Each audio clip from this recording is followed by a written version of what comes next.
আসসালামু আলাইকুম। BBA learning এর আজকের ভিডিওতে সকলকে স্বাগত জানাচ্ছি। আমাদের আজকের এই ভিডিওতে বিবিএ তৃতীয় বর্ষের হিসাব বিজ্ঞান বিভাগের কস্ট অ্যাকাউন্টিং বইয়ের তৃতীয় অধ্যায় কস্ট বিহেভিয়ার অ্যানালাইসিস অধ্যায় হতে NU BBA honours third year accounting 2019 সালে আসা একটি অঙ্ক সমাধান করা হয়েছে। Following are the monthly budgeted for the manufacturing overhead of a manufacturing concern for the two level of activity. এখানে একটি উৎপাদনকারী প্রতিষ্ঠানের দুইটি অ্যাক্টিভিটি লেভেলের তথ্য দেওয়া আছে। ক্যাপাসিটি 60%, 100%, বাজেটেড প্রোডাকশন হচ্ছে 1200 ইউনিটস এবং 2000 ইউনিটস, অর্থাৎ 60%-এর জন্য 1200 একক, 100%-এর জন্য 2000 একক। Indirect wages, consumable store, maintenance, power and fuel, depreciation, insurance, এই আইটেমগুলোর জন্য 60% এবং 100% দুইটি ক্যাপাসিটি লেভেলের টাকাগুলো দেওয়া আছে।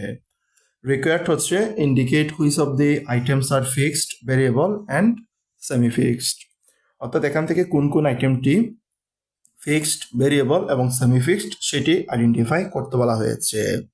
সলিউশনে এসে এই খরচগুলো আইডেন্টিফাই করার জন্য যে ইন্ডিকেটর ব্যবহার করা হয়েছে, ইন্ডিকেটরগুলো হচ্ছে fixed cost are fixed in total but per unit variable, অর্থাৎ যে খরচগুলো টোটালে একই থাকবে, স্থির থাকবে, কিন্তু পার ইউনিটে পরিবর্তন হবে, সেগুলো ফিক্সড কস্ট।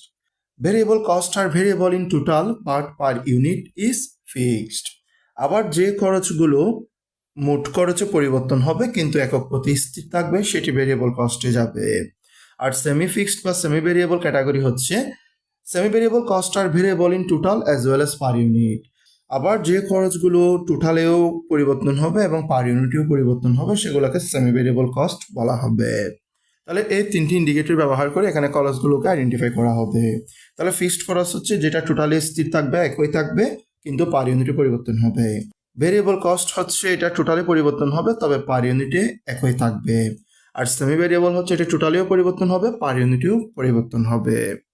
নিচে এসে কস্টে ক্লাসিফিকেশন করার জন্য ক্লাসিফিকেশন অফ কস্ট বলে একটি টেবল প্রস্তুত করা হয়েছে।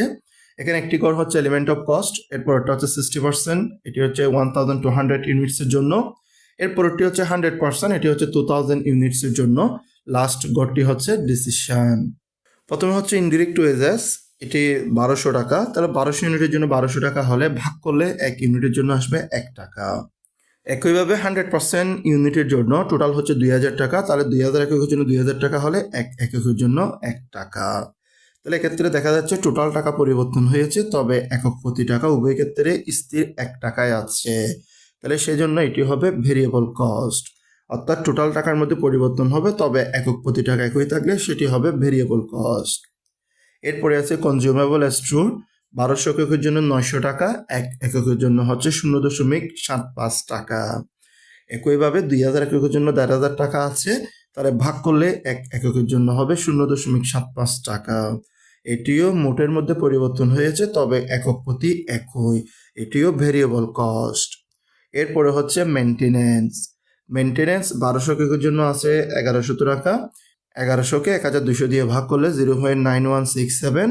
আবার 2000 ইউনিটের জন্য আছে 1500 টাকা, তাহলে 1500কে 2000 দিয়ে ভাগ করলে 0.75। এক্ষেত্রে টোটাল টাকাতেও ভিন্ন এবং একক প্রতি টাকাও ভিন্ন, সেক্ষেত্রে এটি হবে সেমি ফিক্সড বা সেমি ভেরিয়েবল কস্ট। এরপরে হচ্ছে পাওয়ার and fuel. Power and fuel 1200 এককের জন্য 1600 টাকা আছে, 1 এককের জন্য হচ্ছে 1.33 টাকা। আবার 2000 এককের জন্য 2000 টাকা আছে, 1 এককের জন্য হচ্ছে 1 টাকা। এক্ষেত্রেও দেখা যাচ্ছে টোটাল টাকা ভিন্ন এবং একক প্রতি টাকাও ভিন্ন। এরকম থাকলে সেটাকে সেমি ফিক্সড কস্ট বলা হবে।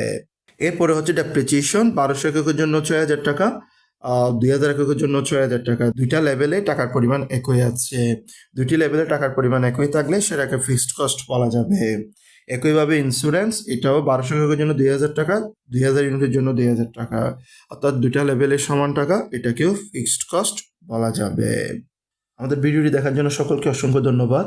পরবর্তী ভিডিও দেখার আমন্ত্রণ জানিয়ে আজকের ভিডিওটি এখানে শেষ করছি।